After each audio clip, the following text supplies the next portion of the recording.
Good. I'm technical. Okay.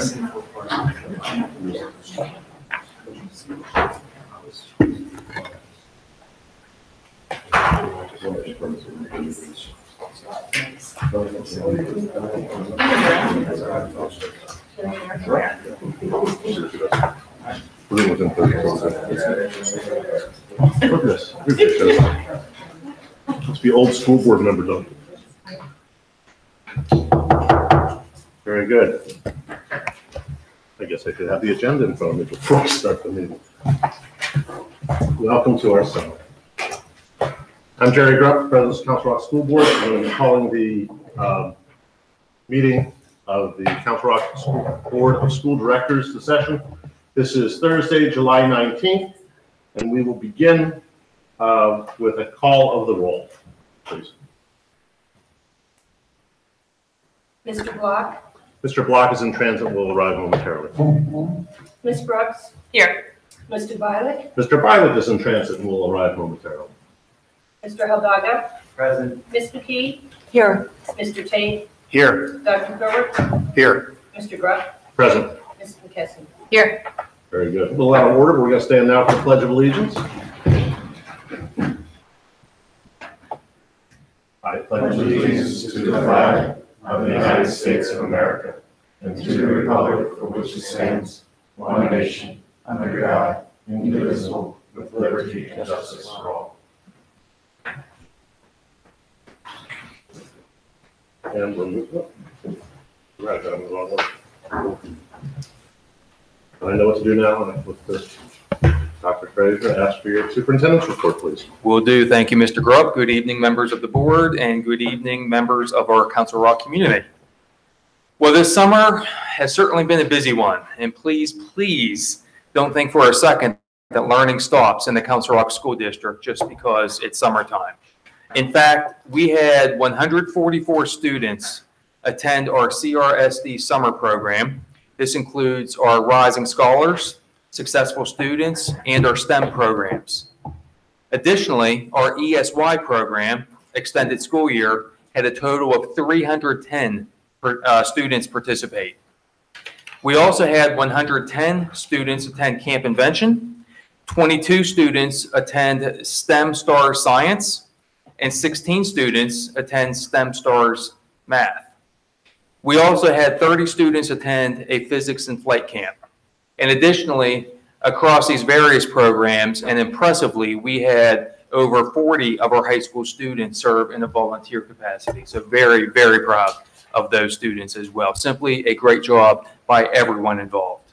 And learning is not limited to our students. Our principals have been busy this summer learning the new Blackboard communication system, and we are scheduled to hold our summer administrative workshops on August 8th and 9th, so coming up here in just a couple of weeks.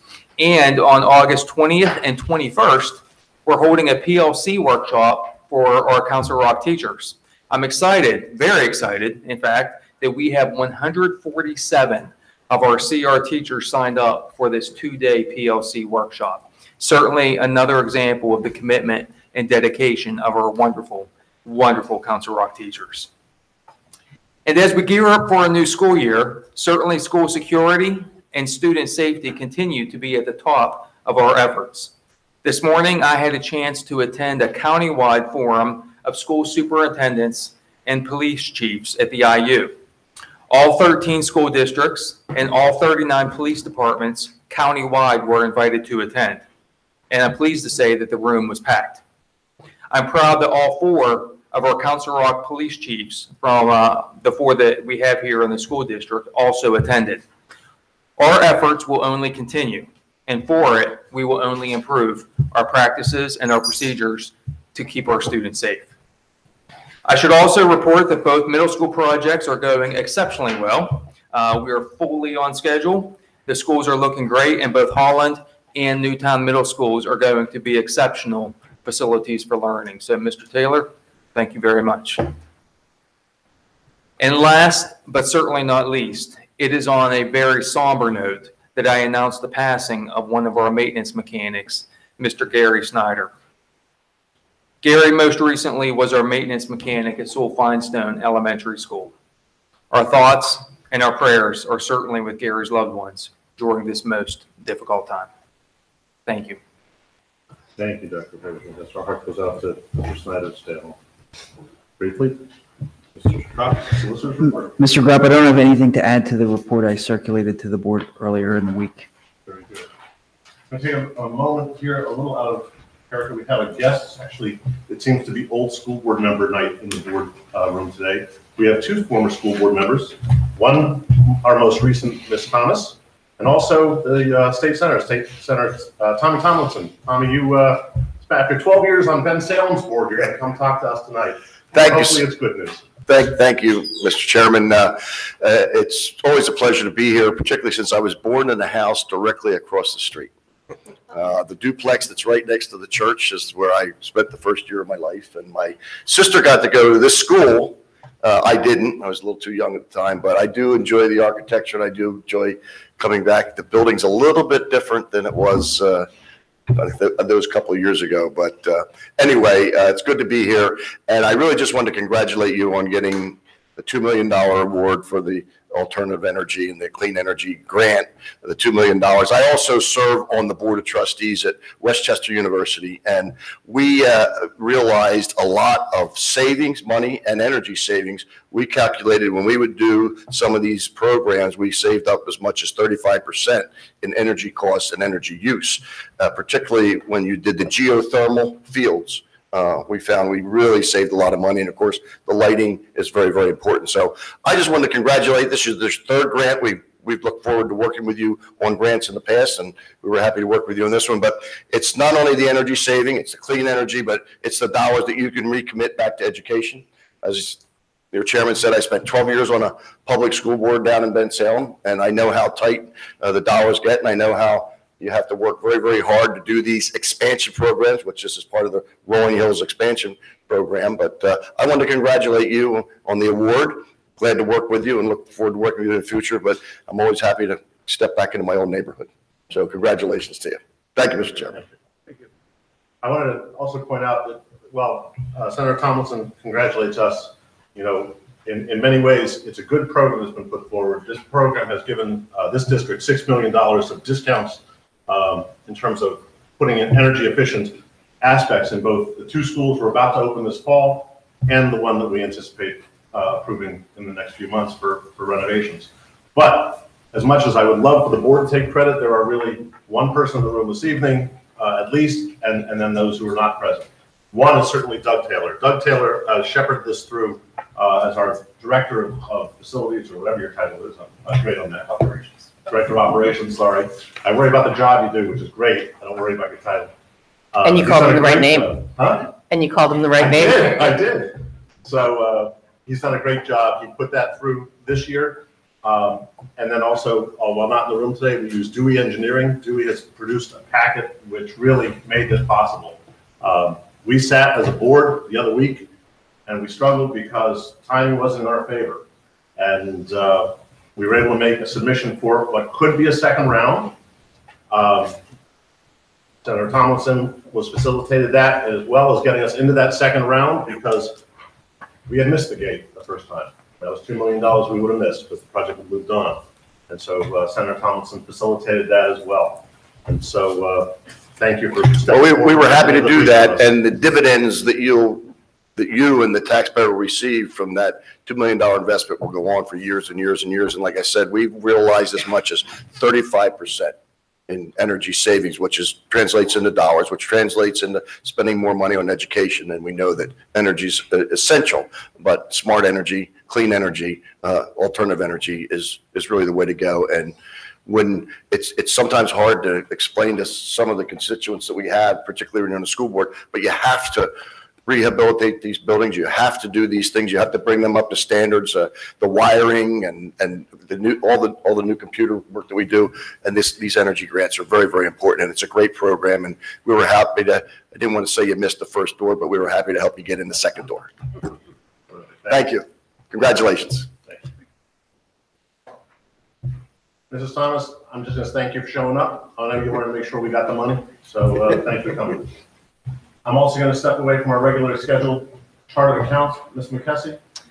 Yes, I wanted to announce that I have shared with Mr. Grupp, and will be submitting tomorrow my letter of resignation from the board, effective August. I believe our meeting is the 16th, for personal and professional reasons. Do you have more to that? I'm sorry? You had another portion of that as well? Your office is vice president? Oh, yes. I'm sorry. No, absolutely. Obviously, I should be stepping out of any position of leadership, taking into. Are you stepping away from the vice presidency tonight? I believe that's appropriate. Yes.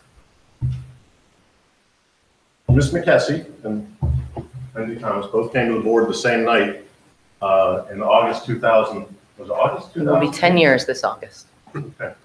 So been a lot of changes to this board in that time.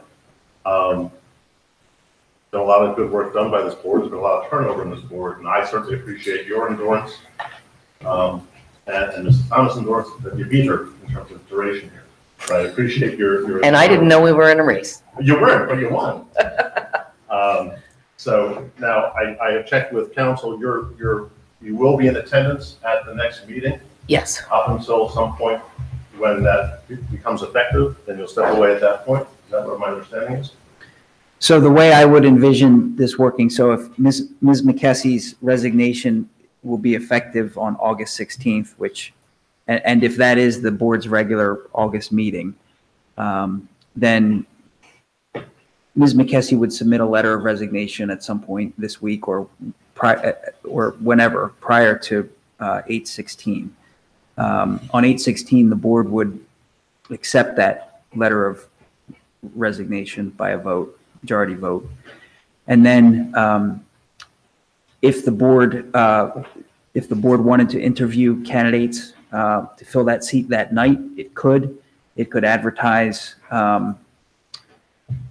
for the vacancy based on Ms. McKessie's verbal resignation effective 8/16 tomorrow or next week or whenever is reasonably convenient for the board and the administration to advertise that vacancy. The vacancy, of course, under the statute, won't be firm until it takes effect, and Ms. McKessie has been clear that it's 8/16, and the board votes to accept that resignation on 8/16. So essentially what will happen is, even though the resignation won't be effective until 8/16, the board, if it wishes, can go about the process of searching for and going about the interview process to fill that vacancy. And then it could vote if it wanted on 8/16 after interviewing candidates and doing its normal process. So the resignation would become effective that night. Ms. McKessie couldn't vote on her successor that night, but she could serve as a board member up until that time. Very So good. that's how it would work. Thank you, Mr. Cox. So here, well, we'll try and allow you not to resign, but here's what the thoughts are. Mr. Cox and Ms. McKessie and I spoke of this earlier. As of this moment, we now have a vacancy in the vice presidency. We have 2 board members who are not here. So I'm going to advise the public now that we will be adding a call for a vice president for nominations and an election after we have concluded our published agenda this evening. I announce that now so that members of the public can make public comment on it at this point, and that allows us to vote on the item as per our policy. The second thing I'm going to announce at this point, and we will formalize this as we have become good at the process for this, having done it twice in recent years. We are going to publish through Sue O'Brady, our publications person, and through Dr. Fraser's office, the intent of the board to accept qualified electors from Ms. McKessie's district. We will enumerate that in the memo that we published. The deadline for that submission will be Thursday, July 9th. No. Am I on the wrong day? August 9th. I'm looking at the wrong month, sorry. You're right. I'm sorry, I'm trying to do this quickly. Sorry, Jerry. No. August 9th, right, it's still Thursday, that's what I want. So that'll be August 9th at 5 p.m. at the office. We will describe the submission process. We will also verify that the persons are qualified as best we can in terms of being of the elector. And then we will look at our regularly scheduled meeting, which is August 16th. to conduct our regular business. One of the final items of that published agenda will be the acceptance of Ms. McKessie's memo as described by Mr. Cox. And then we will begin the interview process for any candidates who are qualified and have submitted. And with the objective of appointing that night. If we should stalemate, we have 30 days from that date to appoint.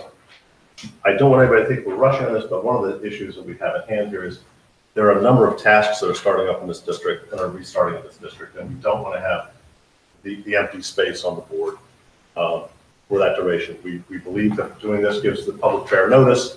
We do give them, I think it's almost 3 weeks for submission of their name, and we're going to run that way unless there's an objection from I see a bunch of affirmative nods this week. All right, we will advertise as per that. Very good. Ms. McKessie, we will miss you, but you're not done yet. We now open the board to public comment. I'm not going to read the whole soliloquy. There are 2 of you in the audience. You have 3 minutes. Please keep to the 3 minutes. We'll try and time you, and we'll give you the high sign when we have a few seconds left. We didn't bother to sign up. There are only 2 people in the audience this evening. Did anybody else sign up? Nobody else signed up. Okay. I just got here. Nancy Carroll, Newtown Borough. Ms. McKessie, I'd like to thank you for your service. We didn't always agree, but I think we were always respectful. And for that, I appreciate it. And thank Wendy for whatever money was going on when I walked in. I'm here tonight because I went to a wonderful academic standards meeting 2 meetings ago. And as you all know, I have been complaining about what the district spends its money on for probably 10 years.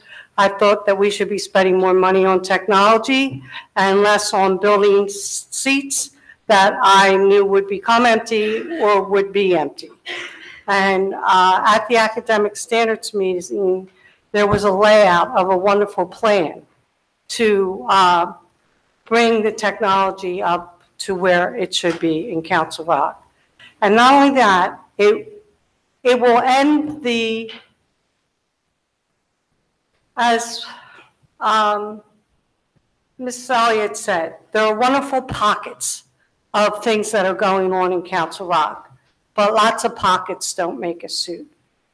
And I've always said that someone's access to technology or what they're doing in technology should not depend on where they sit in the district. There are wonderful things going on in many classrooms, in many schools, but not overall. And there was not enough access to computers in this district compared to our surrounding districts and districts that are ahead of us in ratings. So I come here tonight to support the academic standards meeting, but I don't know what I'm supporting because I look at the agenda and one agenda says that you're going to have it as a consent items from B to M. And then a more specific agenda it's all about Mercer County Special Services, New Hope Academy, Woods Services, B to M. So there were 2 parts to the academic standards meeting, and the second part was also very good. It was about the diversity committee. And I told him that night, I think Mr. Desko is doing a wonderful job at that. And I don't think there's anyone more qualified to do that job than Mr. Desko. Because he came to this district and took over a school that was a literal mess before he was the principal. So I don't want to always to be up here to complain. I want to be up here say job well done by this committee, which was people on the staff, because I was on a community committee and none of our advice was taken. All the picks were made by the head of technology or somewhere internally. So I see this as something really good for Council Rock, and whatever monies they need, I support it, and I thank you. Thank you, Ms. Carol. We are in public comment. There are now two. Now, we have an addition to our audience, and you're welcome to come up to public comment if that's your pleasure. It's a 3-minute limit. I'll raise my hand when we get to 2 minutes, 45 seconds, and then you can discontinue. Great. Very good. Thank you so much. I'm so Introduce sorry yourself. I'm late. Name and town. Sure. Good evening, honored board members. My name is Marianne Vesey, and I'm from the area, and I'm here tonight on behalf of PETA's 6.5 million members and supporters to urge the board to ban animal dissection. Because the Council Rock Board of Education is tasked with adopting procedures and policies for the operation of the school district, it's within your purview to make policies that guide and protect students, teachers, and administrators. And for improved educational efficacy, student safety, and character education, the board must act now. When I addressed the board back in March, it confirmed that the district had broken ties with the notorious dissection supplier Bayer Corporation, and we thank you for that. But it's our understanding that animal dissections are continuing. Animal dissection is such an outdated and cruel practice, the public is justifiably concerned, and PETA will continue to advocate for the animals used for classroom dissection. There's no educational value in making students cut into animals' corpses, but the many benefits of humane education, science instruction are well documented. Dozens of peer-reviewed studies show that dissecting animals is bad science. All US medical schools have ended animal dissection activities, and so clearly there's no reason for middle or high school students to dissect animals. Safety-wise, animals used for classroom dissection are preserved and shipped using various chemicals such as formaldehyde, which is found in cigarette smoke, a human carcinogen, and even short-term exposure to it can be fatal. Long-term exposure to low levels may cause respiratory difficulty and skin sensitization. Dead animals shipped in holding solutions are initially preserved in formaldehyde, so residual traces of it are present and students and teachers are exposed to it. Pennsylvania's character education law requires teachers to instill kindness, caring, compassion, and empathy for others. Children have a natural affinity for animals, and many are ethically opposed to dissecting them. When students are put in the morally questionable situation of cutting apart an animal, they may be subjected to coaxing or pressure from peers and teachers to encourage participation in the activity, thus removing their autonomy and undermining their capacity to make a decision for themselves. To improve learning outcomes, protect the safety of students, and prepare them for compassion and citizenship, we hope the board chooses to support humane science education by prohibiting animal dissection. Thank you for your time and consideration. Well, thank you. You timed this one much better than last. Yes, I did. Thank you. Please note in the minutes that Mr. Block arrived at 7:23. That there is another stop is Mr. Violet. Violet, sorry. Working on multi. Any other public comment? No. Okay, so we're going to conclude our public comment at this time. We're going to jump out of order on our procedures this evening because we have bond counsel and Mr. Reed is present with us this evening.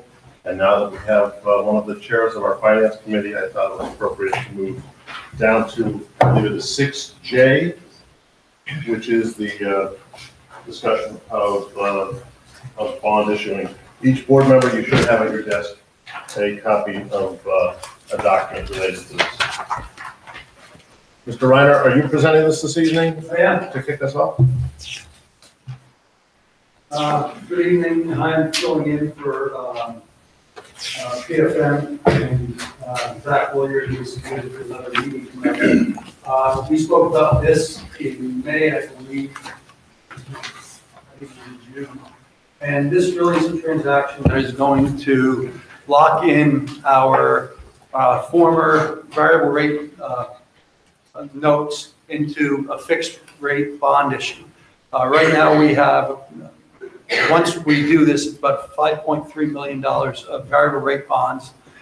They are marketed every day, so they're a very short-term interest rate. As you know, interest rates are going up. The Federal Reserve continues to move interest rates up, and we believe right now is an appropriate time to lock in from variable rate, short-term variable rate bonds, and move them into a fixed rate bond. This is a very short deal. It's about 6 years, and if you want to look at the document where you will see page 5, and it is showing you that there's actually $176,000 savings here. That savings, rather than looking at that as what rates we've paid on the bonds, it's actually what we budget the bonds at. So currently, to make sure we have enough money in the budget, we've budgeted the bonds at 4%. We are able to achieve just over 2% locking in this rate. So by doing that, we are going to achieve a savings from budget to what we're actually going to pay of $176,000. We believe it's the appropriate time, and we're going to move on this pretty quickly. The internet sale will be on August 1st with a closing on September 4th. So look forward to that, and I can answer any questions. And also, Mr. Reed, our bond counsel, is here.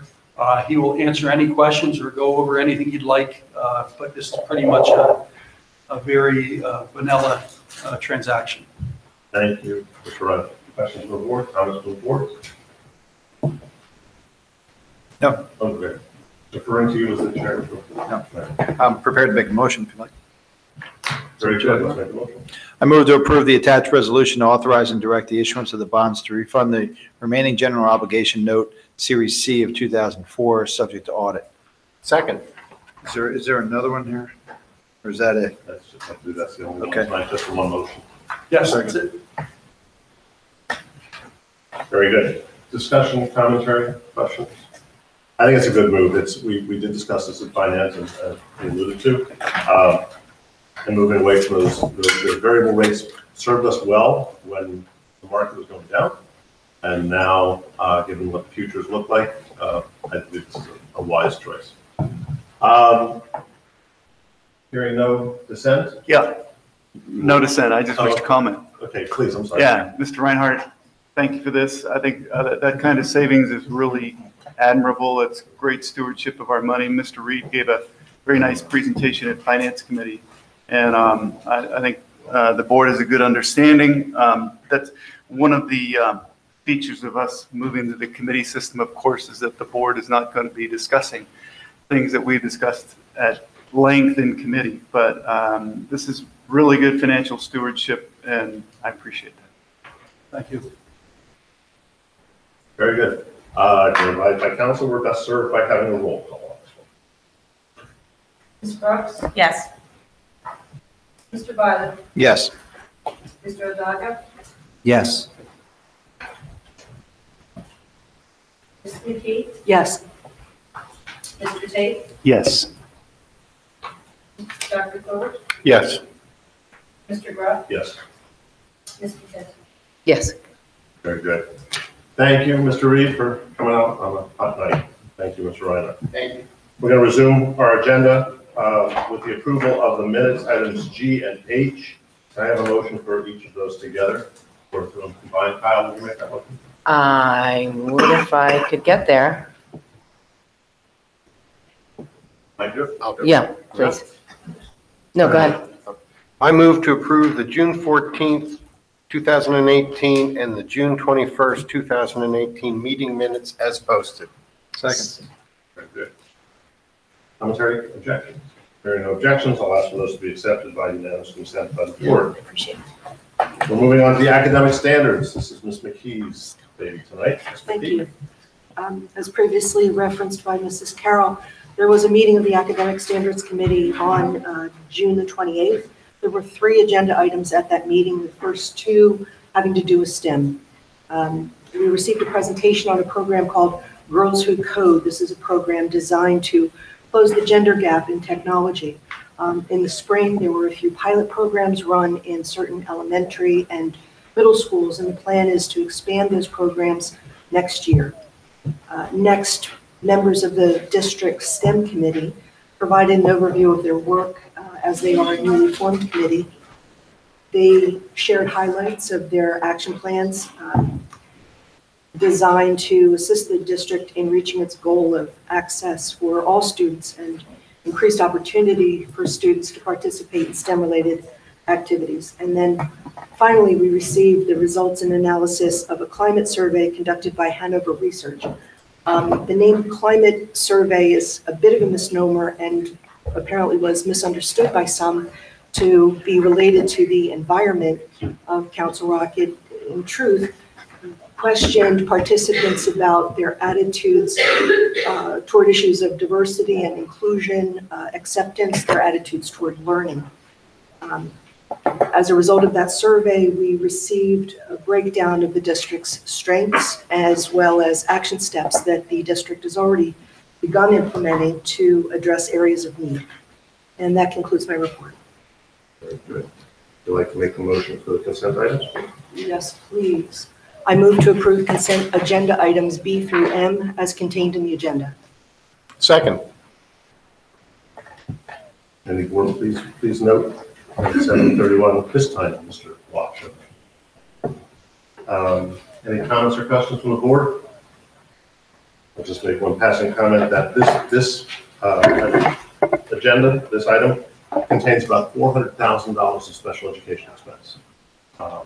When you go through the individual things we pay for, it's $400,000. We do an excellent job. It is an expensive job, and we need to just understand. Hearing no objection, and with the full board now on panel, I will ask this to be passed with be recorded as passing with unanimous consent. We move on to the other items that were discussed or that are in that section. Key, would you like to make the motion for those items as well? This would be item N, the intermediate. Oh, sorry, my mistake. I apologize. Working from paper. We're going to move on to the, thank you, Ms. McKee. Bucks County Intermediate Unit, our representative is Ms. With apologies, my travel schedule this week did not allow me to participate in Tuesday's meeting. I'm reviewing the materials and will share any pertinent things at our next meeting. Thank you very much. Council Rock Education Foundation Liaison, Mr. Bynum.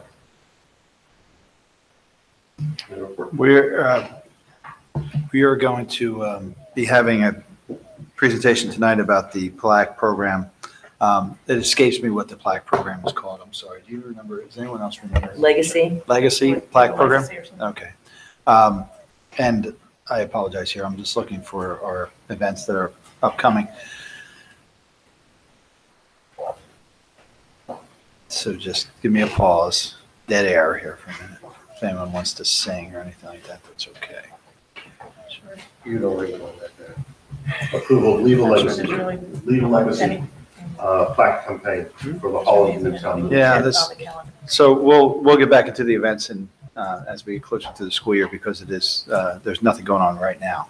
But we just want to, I'll just take the opportunity to remind the public and the board of our relationship with the Council Rock Education Foundation. So our previous superintendent reenacted the Education Foundation, and while it's not a part of the district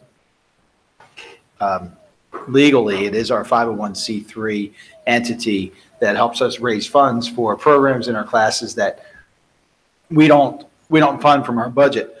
So it not only helps our students, it helps our residents, and it helps our taxpayers. So it's a very, very important organization that we have that really continues to grow every year. And one of the motivations I had when I got on the board was to be involved in the Alumni Association. So we're working hard to get our alumni involved and kind of bring our connection back to Council Rock. So if you're an alum and you want to get involved, reach out to me directly. I'm the chairman of the alumni organization, the alumni part of the education, and we'd love to get you involved. And the board keeps growing. I did see that one of our past board members, Wendy Thomas, was just appointed to the Education Foundation Board.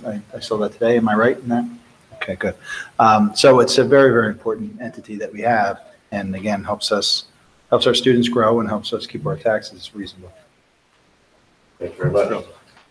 Next on our agenda is the MBIT report from Mr. Sure. There was no July meeting. Also, just a quick update. Unfortunate news that with the storm from this week, we were in the middle of some roof repairs, some significant roof repairs. And as a result of the storms and the rain, MBIT sustained some damage. At this point, we are waiting to get an assessment to understand how significant that might be. That is all I have. Very good. We'll move on to the policy committee, which is chaired by Mr. Tate, who will be speaking to us next. Thank you, Mr. Grupp. The policy committee last met on June 18. The policies that we're looking at tonight were actually reviewed on May 21st. And we'll have motions to approve revisions or introduction of new policies and the retirement of one policy. There are two motions. Shall I make them together? If they're a consent agenda, yes, you can just recommend them to do it together. First, I move to approve the policies as listed on the agenda. Following policies have been reviewed by the policy committee and are being recommended for approval. There are 228, student government, 230, public performance by students, 231, social events and class trips, 232, student involvement in decision-making, 233, suspension and expulsion, 235, student rights and responsibilities, 235.1, surveys, 238, custodial, non-custodial parents, 247, hazing, 250, student recruitment, 252, dating violence, 237, electronic devices. Second motion, I move to retire policy 231.1, unsponsored activities and trips. Second. Thank you. Very good. Comments, questions from the board? No comments or questions from the board. I'll ask that these motions be recorded as passing with unanimous consent. Very good. Any further report? Thank you. Our next meeting will be the third Monday of the month, as is typical, which will be the 20th of August. Terrific, thank you. Moving on to the Finance Committee, we have a number of items on our consent agenda this evening. Who would you like to, which of the two you would like to begin? Do you have the packet that Bob sent via email? I've been trying to open it up. Yeah, no, I got it. So okay. We discussed a myriad of topics at our finance meeting. We talked about the Black Project. We spoke at length about our food service program. We got to look at financial performance over the last couple of years. Certainly, we have some opportunities there. Everything is available for public review. If you want to hear that lengthy discussion, we took it opportunities to increase participation and raise revenue. Had the folks from Chartwell's come in and they shared some information with us. A lot of the other stuff we talked about was quick and miscellaneous.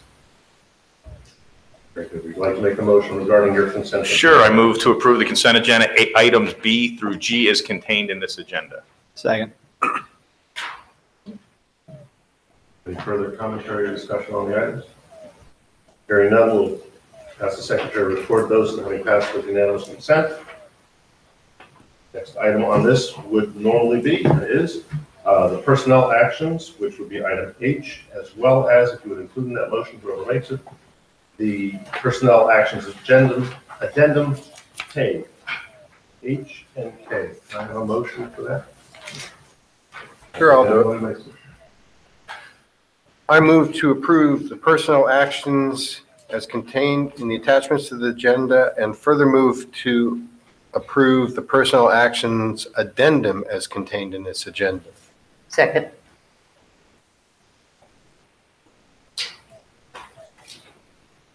Any questions or comments? Hearing none, I'll ask that the motion be recorded as passing with unanimous consent. Ms. Taylor, can you give us an idea of, do we have much more hiring to do for the fall year? Where do we stand in terms of our recruitment? We are doing well. This night's agenda does show a number of new hires for the start of the school year, and we are continuing to interview.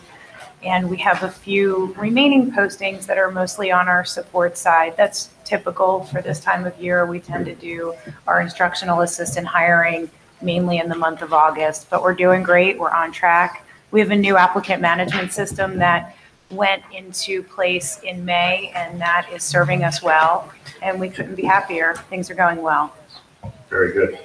Would you, as a courtesy to the board, at some point as you're finalize the year, as we start the year, give us a profile in terms of where we hired people into our salary grid? Just not in the immediate tonight, but so that when we start the new year, we understand where new hires have come into that.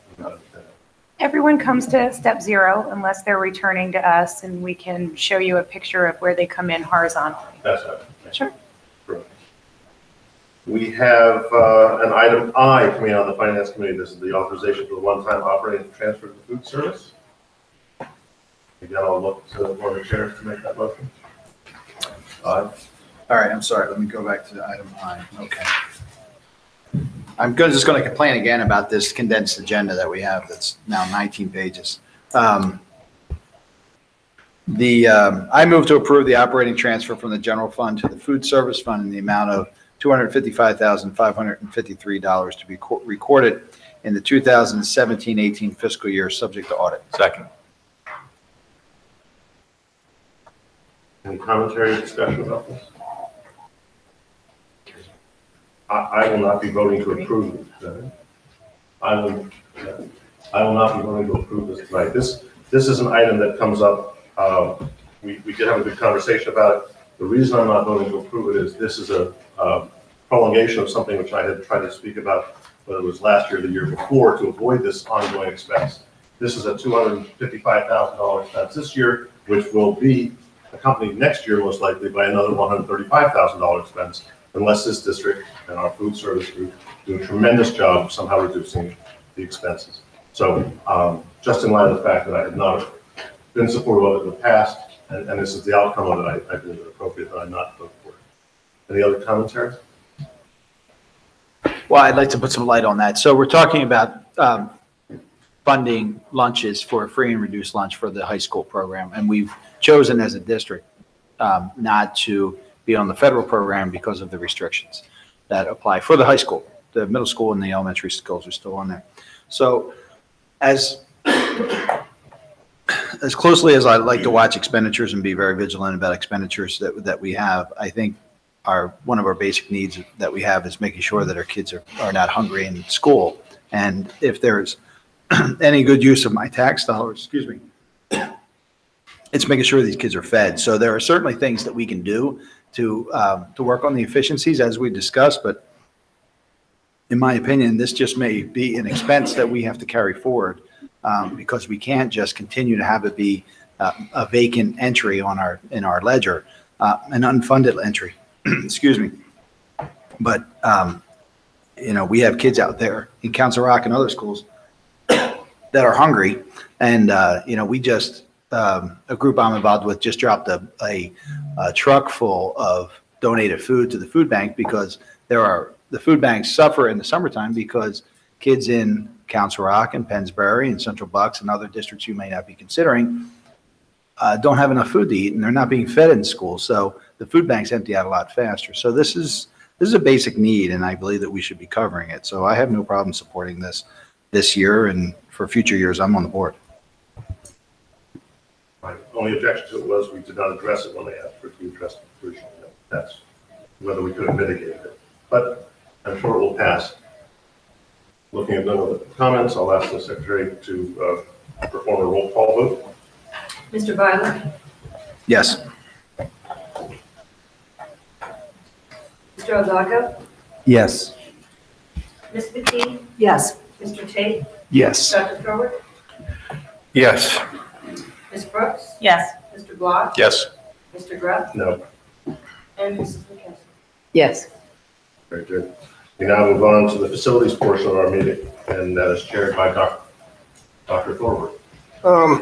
We did not have a facilities meeting this month, so what you've got in front of you are two new motions that Doug and I would like to, one that Doug and I would like to bring to the board. One is one that Mark spoke of. So the first is a change order for Newtown Middle School to basically finish the project in its entirety by repaving Green Lane, which is the feeder road that goes from north over to Newtown Middle School. We own it, and it's a mess. And with that, I'll turn it over to Doug if there's questions or concerns, or he did send a package to everyone. I did. So briefly, the road is scheduled to be milled and overlaid. So they take 1.5 inches off the road, put a new wearing surface on it. That's the base bid. That's what's included in the project. However, based on the ongoing deterioration of the road, we had concerns in doing so. So we opened up a couple areas to do some destructive investigations. And what we found was a sub base that's 1 to 3 inches of stone. And normally we'd see a 6-inch base in a road like this. So instead of throwing our money away, putting that 1.5 inch mill and overlay surface down, knowing that in a year or two, the road would be back in the condition it is, we're strongly suggesting the geotechnical engineer, the civil engineer, Dewey, myself, that we reconstruct the road so that it's a road that will stand the test of time, especially with the bus traffic that it sees and the tractor trailers and other deliveries between the high school and the new middle school, which has a loading dock off of that road. So essentially, they're going to take the asphalt out, excavate an additional 3 to 6 inches from the area that's there, and that dirt, those soils would be used, and the elevation of the new soccer field where the building is today that's being demolished, we would adjust that elevation by 1 inch or 2 to lose those spoils on site so that we're not carting it off site and spending more money to dispose of it elsewhere. So there's some value in doing it now. The fuel oil index is likely less today than it will be next year. It just seems like the right time to address this. So I apologize for not bringing it to committee, but we didn't have a July meeting, and time is of the essence. We want to get this done before the camps start returning to the high school and students and staff start, expecting to use that drive. So if this is approved, they would start this work on Monday. The fuel oil index figures into it because it's an asphalt roadway. The petroleum cost, right? That's what drives the cost of asphalt. I'll make a motion and we can discuss. I move to approve the operating transfer from the, I'm sorry, I'm on the wrong one. I move to approve change order G-1 in the amount of $417,433.70 to Penn Builders Incorporated for the new Newtown Middle School project, subject to audit. Second. So I'll start. Doug brought this up to me, and we've got a brand new school there, and what's rapidly becoming a gravel road leading into it. And the proposition doing it now versus later made sense. We have it. We're still well below budget on this project, and it just made sense to do now versus kick the can for a year. So I would support it. I support as well, but just specifically, how much in contingencies do we still have? How much under budget are we? So, yeah, that's a good question. So we're under budget on the project, and we also have $2 million, roughly $2.2 million in contingency that we haven't touched. We have about $285,000 we anticipate being returned in material allowances when the project is over. So at the end of the day, I'd expect to see an adjustment to the contingency of around $150,000, which would leave us at about $2 million remaining in our contingency when the project completes. And we have monies in other line items in the budget that I expect to be under expended that will be returning as well. So I expect a favorable budget adjustment when this project wraps up next year. I'm going to ask a pretty obvious question, I think, Mr. Taylor, but how old is the road, and did the contractor who built it do a substandard job?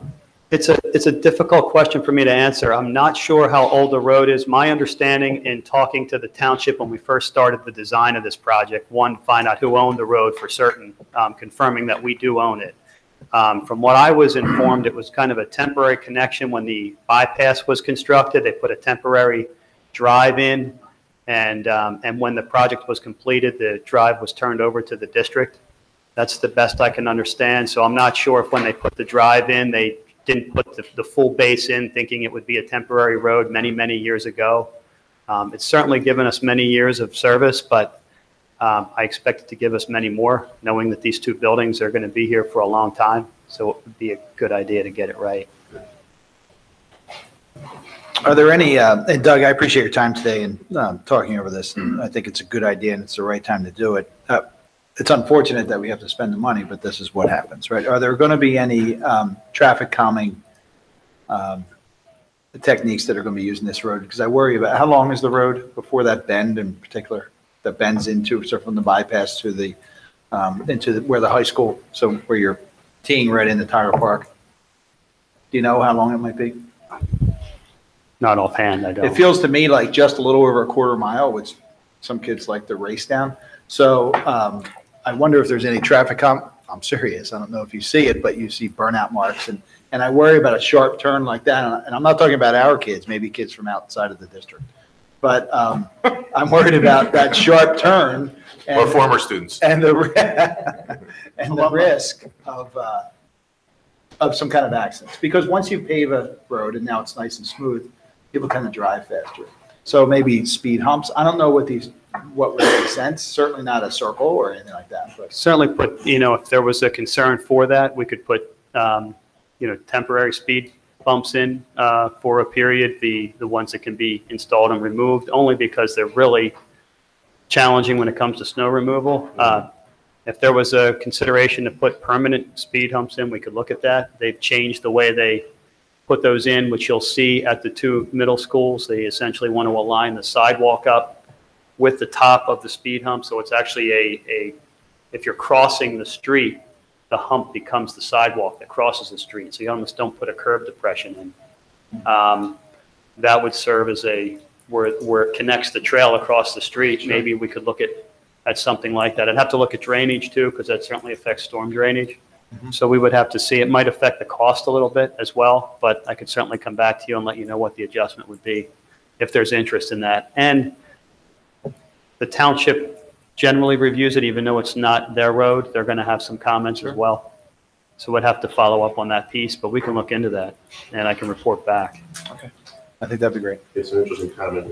In Europe, oftentimes in England, on back roads, and they choke them. They choke them down to one lane at one point, which is done intentionally to restrict people from racing down the roads. They come down, the curb sticks out, it's well lit, there are reflectors there. You have to slow down because if someone's coming, you need to move over. I don't know if I don't see them very often in the United States, but they do. That's why they put them in, because the back roads, you find people in fields by accident. The one comment I did want to mention to Doug, and I think it reflects well upon you, reflects well upon the teams you have working on this. We've done so many construction and reconstruction projects over time, new builds.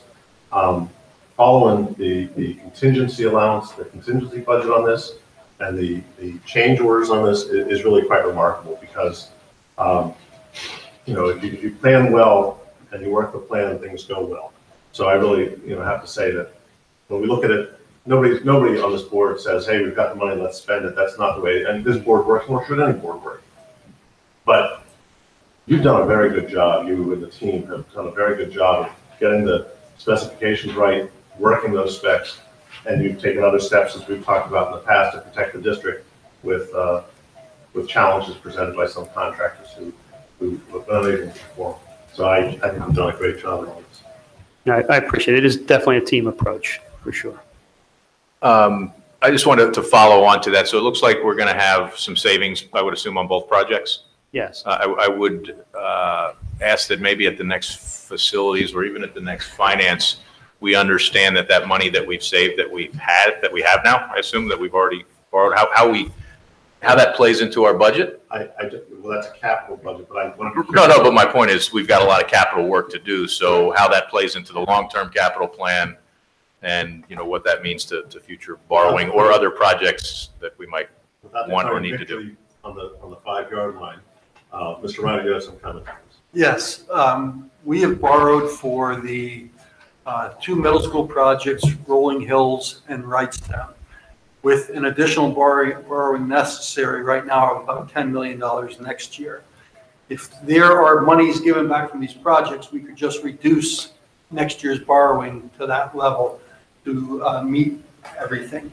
As you know, we're real tight right now against the budget, and that might be the best way to play this out. That's exactly what I was looking for. Thank you. We have a motion. We have a second. Is there further comment?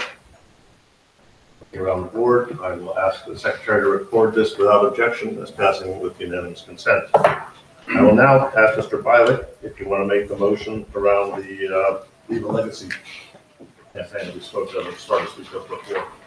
Sure. Do you mind if I read this paragraph that was created by someone?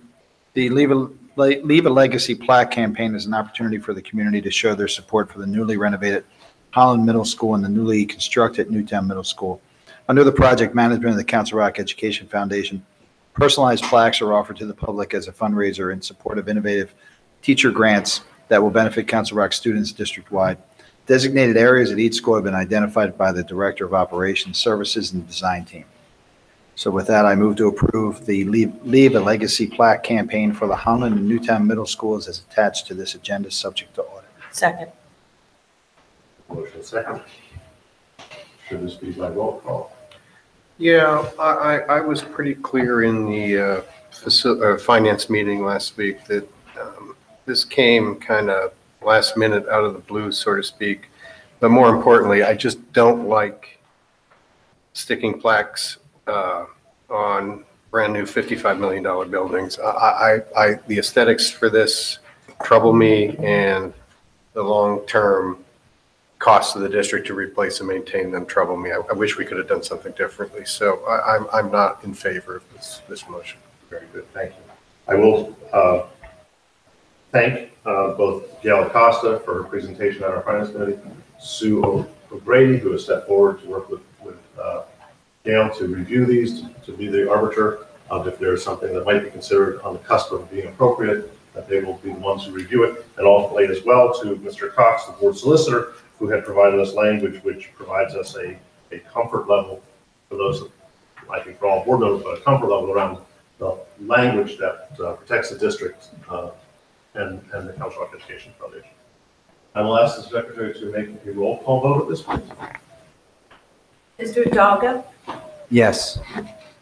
Ms. McKee? Yes. Mr. Tate? Yes. Dr. George? No. Violet? Yes.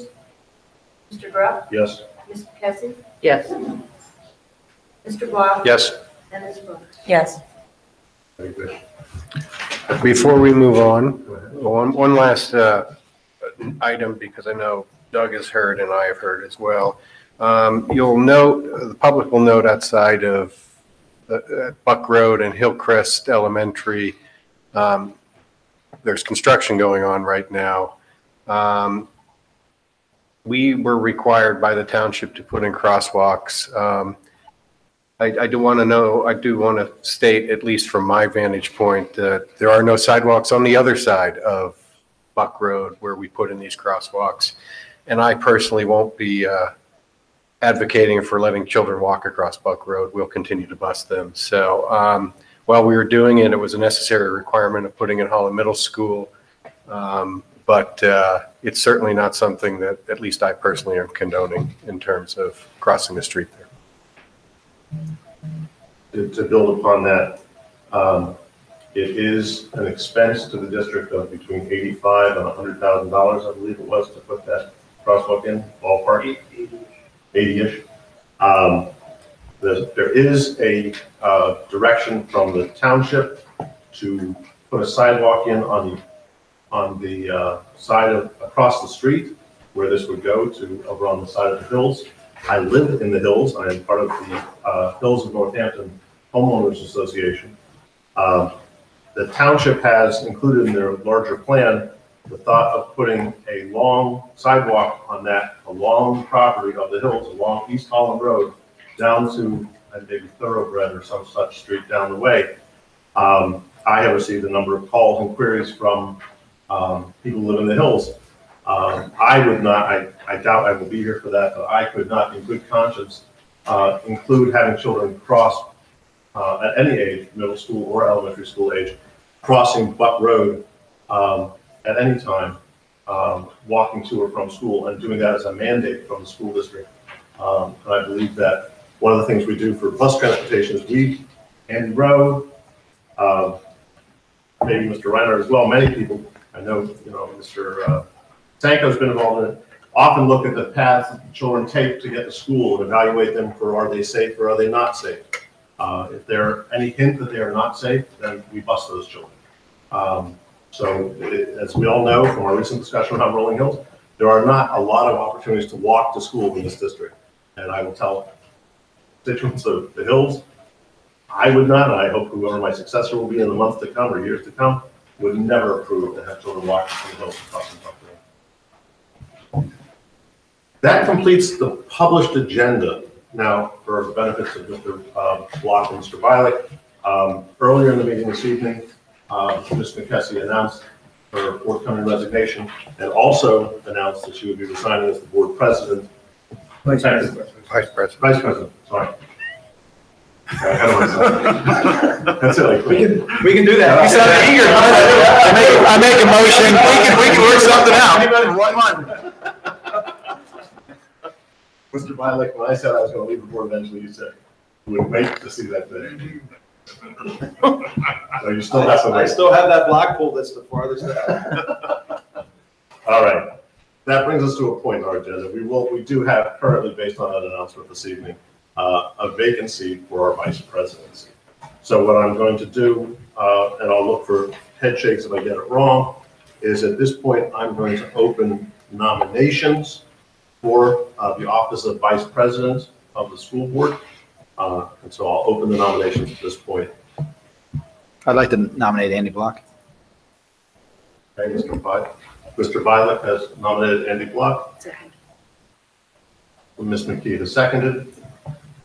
I will ask, are there any further nominations for vice president of the school board? Hearing none, I will ask for a motion to close. No, you can just call the vote, Mr. Grupp. Very good, thank you.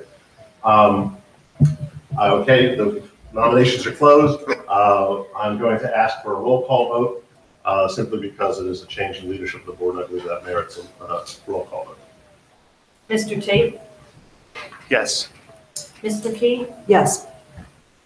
Mr. Otago? Yes. Ms. Brooks? Yes. Mr. Grupp? Yes. Mr. Block? Yes. Ms. McKessie? Yes. And Mr. Violet? Yes. Dr. Thorley? yes. Very good. Congratulations, Mr. Block. Thank you. I look forward to humbly filling those very large shoes. They're tiny shoes. Yeah, but you know what I mean. I'm going to go out exactly the same way you welcomed me in. Still got one more meeting. Mm-hmm. Very good. Thank you for the public who has endured with us. I will now open it to the second round of public comment. Same rules apply, 3 minutes. I'll wave at you at 3 minutes. And remember, we're on TV, and please keep your comments appropriate. Mrs. Carroll. Nancy Carroll, Newtown Borough. I think in my first public comment, you missed a point that the way the new agendas are on the website, you can't tell what you're voting on because it says Academic Standards Committee, Committee Report, and approval of consent agenda items. But there was no approval consent agenda items for academic standards. So that's number one. And number two, as I told Mr. Taylor in a facilities meeting, I appreciate the work that he does. He juggles a lot of balls and keeps them in the air. But when you're giving praise to a good plan where there's hardly any change orders, I think that praise goes to the architect. And the only place we're using him is at Newtown Middle. And as I've said before, I think we should think about if he does well, using him some more and using the other architect less. Congratulations, Mr. Block. I know you're a sports guy, and maybe you can think about doing something for the over 400 kids who run track at the middle school, that they have a proper surface to practice on and a place for them to have home meets. You know, we're doing roads, we're doing all kinds of things, but we're doing nothing for these kids. Although we're setting up a school for 240 elementary students in Wrightstown and spending millions of dollars, and we'll have to bring up kids from Northampton. These kids, nobody cares about. And I'm hoping you're the one guy who will push that forward. Thank you. Ms. Carroll, just so you know, going back to your first comment on the Academic Standards Committee, we're all getting used to this new agenda and the new format, but the consent agenda actually was approved. There were a number of different items. It went from letter B the whole way down through letter M. So that motion was called for. It did. I think Ms. Carroll, there are items on the academic standards which have some element of privacy because they relate to special education. So while we vote them on the consent agenda, these items would traditionally have been voted under our open consent agenda, where we used to have this would be special education, extended school year. There are a number of items there that may be private and confidential. They're provided to the board by the administration in advance, so the board is aware of them. Beyond that, if there are ones that are not private and confidential, I'll ask Dr. Lambert, Dr. Fraser, and Mr. Cox to review our practice of what we're publishing from the consent agenda. I'll just say the issue is that the public view to actually see the documents that attach, it's not the same as our view as board members where it's very clear where the attachment is. The attachments in the public view require a few more steps. It is not intuitive. There's certain tabs that you have to do to actually access those documents, and I don't think it's necessarily easy for members of the public to see it. So there is more information available to the public than what looks like. It just depends on the view, and you have to hit a details tab at the top to access it. Can I ask you to work with Susan and Brady to take a view of what that looks like as the public, as member of the public, so that we can either craft differently or maybe provide a guide that shows it. Thank you, Mrs. Carroll. Other public comment? No, thank you very much. Board comments? I'm going to take new and old business together, just as business. Just a quick question for you with the new assignment as vice president. I wanted to defer as, the full leadership of the finance committee to Mr. Bialik, if you think that's appropriate. I trust the two of you to work that out between the two of you and decide if that's appropriate. One of the virtues of having the two of you together was the amount of work. If we've gotten through the hump of that, great. If not, then I'll leave it to the two of you and you'll inform me of your preference. For right now, I would certainly look to Mr. Bialik to be the lead chair or the chair, and you will be the vice chair. Because I'm happy for him to be chair, and I'm happy for him to. I'm happy to support him as needed. I objected when Andy mentioned that on the phone to me because I have enjoyed working with him on the finance committee. We've done a lot already. It's only July and we do have a lot to do. So we'll talk about it. We'll see if that's okay. Whatever works for you. Yeah, we'll, just like anything else, you have to be cognizant of time. And everything we do is important and takes a tremendous amount of time. And that's not any different than anything else. I'm very pleased with how this is working out. I think there are a lot of things on that agenda, and I think the two of you have split it up well. And I know, I believe Mr. Reiner agrees that it's been good. You have complementary experiences and knowledge, and it's been useful all the way around. Yeah. He's just sitting back. Right here, right ear and left ear. Exactly. Big brother's on. He's worried about who's getting voted off here. Other board comments? I have a comment. So I don't think this will come to us as a surprise to any member of the board, at least I hope not. But several months ago, Mr. Tate contacted me in reference to some work that he'd been doing in the idea of safety and security in the district. And we had some conversations, and I had suggested that it would be great to have a subcommittee of the board. And I'm not asking for anything. This is just kind of open out to the public, the thought process. A safety and security committee composed of a subcommittee of the board, hopefully less than 5, certainly less than 5 in my opinion, but we can work on those details. And we do have some board members who have given their interest, but I think, and I don't want to speak for Mr. Tate, but my feeling is that we'd like some representation from the community, and that is law enforcement, our local police departments, fire departments, and EMTs to where it can still be an efficient committee. I have some particular concerns. Of course, there's, all the time school shootings and the horrible things that we're hearing about that just keep that, unfortunately, at top of mind. And I think it's very important to have the representation from the first responders who are going to be out there, and maybe even the security response teams that will have to respond to them. And having that constant dialogue with the district and the municipalities that are responsible for that, I think will be important. So I'd like to talk more about that in the future.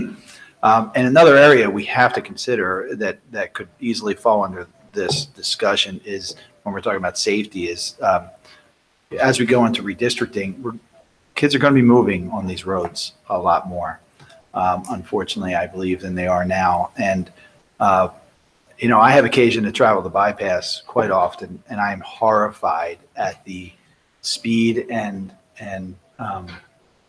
the techniques these quarry truck, I'm sure there's very safe quarry truck drivers out there, but I've witnessed one in particular driving a huge quarry truck like it was a Mazda Miata through the bypass in Newtown, and it was frightening. And we see it all the time, the trucks on the side of the road that have fallen over because they take the turn too sharp or whatever. And these roads are going to be shared with our kids very, very soon, traveling from Wrightstown, Richboro, and then Richboro to Wrightstown, or whatever that's going to look like in the future. And that's a real concern for me. So I think that's something that should also be addressed, and our local police can certainly help address that. Enforcement helps with these things, just like speed humps can help stop somebody from, doing 90, 100 miles an hour down a quarter mile drive that Council Rock owns. Enforcement is very, very important. So these are discussions we should be having. I've enjoyed the conversation that Mr. Tate and I have been having, and I appreciate the board members who have talked about helping us along with this, but I think it's something that we should consider relatively soon. I'd like to start having those discussions before we get into the new school year, but that's just my thought. Agreed. Dr. Fraser and I have discussed it, and he had informed me of the meeting that was occurring this morning, did you say? Yes. Which is a good step forward with the IU showing some leadership. And we have a couple of other board members who volunteered and agreed to give their time. Dr. Thorward and Ms. McKee are going to work with us. And so that's a good subcommittee of the board. I reached out to PSBA earlier this month regarding the issue that you brought up, Mr. Grupp, about the ability to discuss school security issues in executive session, and that actually has become law. It was folded into the big omnibus school code that was passed, and so it has been implemented, so the board as a whole can discuss school security going forward in executive session. If the issues are, I think, reasonably likely to impair the effectiveness of such measures, so school safety measures. That's the buzz phrase, Mr. Tate. Thanks, Mr. Cox. Thanks for putting guardrails on it. It would not include foul weather and fire. And it's a good something with an active. It's a good addition, and I didn't mean to steal your thunder, Mr. Tate. Not at all. No, I'm glad you. I knew you would chime in. Thank you. Well, I think though that to the point that it's still, I think a smaller group works well, and that group can then brief in the board on the active participant topics. Absolutely, and also Dr. Fraser has met individually with 2 or 3 or 4 of the municipal police chiefs in our district, and so that conversation has begun. So we'll move forward and see what we can do within the next couple of months. We also, I think at a certain point, want to put on the board agenda a discussion of school security and invite the public to express their thoughts, questions, suggestions, including students. I think that's a legitimate concern on the part of the district and the community that we're listening to them as well. And we can do that in an open forum. I would like to ask, as you consider, I'll look to you to put together a list of who you would like to work with, Mr. Tate. I'd ask if you would agree that as I look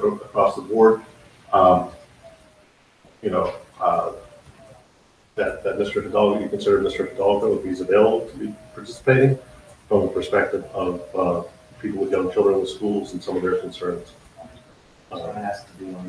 So if you would consider that, I know we are not restricted to the 5 topic based on that limit, but see how it works out if you would consider. Well, that's a good question. I don't want to get in the weeds here. If I'm sorry, did I interrupt?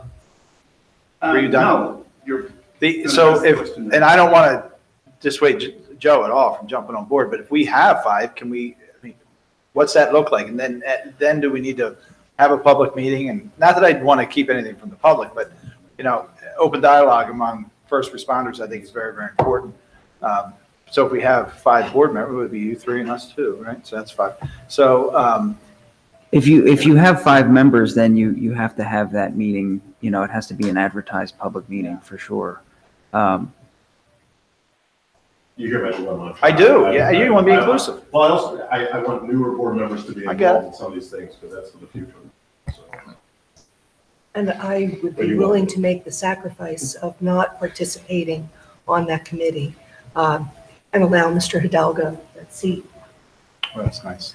It would be great to have your input, and again, Joe, I am not trying to dissuade you. It'd be great to have your input as a prior teacher. Yeah, We'll work it out. there's no reason you guys can't cycle in, because I think it'd be a shame to lose Mary Ann's experience, in the schools. Yes. So I think you guys can find a way to make it work. So I didn't mean to just create a stir in the thing, but I'm trying to, I think different people bring different skill sets. Yeah, I had one other comment on a totally unrelated subject, which is that I'm sure we're all going to have a lot more to say going forward. But while I'm not surprised, that it is awfully regrettable that Kyle McKessie's decided that it's time to move on. And I just want to express my appreciation for all of her efforts, and particularly for helping me become acclimated to the role of the board. So thank you. And you will be here at the next meeting, right? I will. Okay, let's just make sure we all have a chance to comment We'll before she steps down. Okay. At the end of public comment? End of board comment. Normally I get one of these things right tonight. At the end of board comment? Are you done talking? You're gonna go out just the way you came in. Why don't you make a motion to adjourn? Motion to adjourn. I'll second that.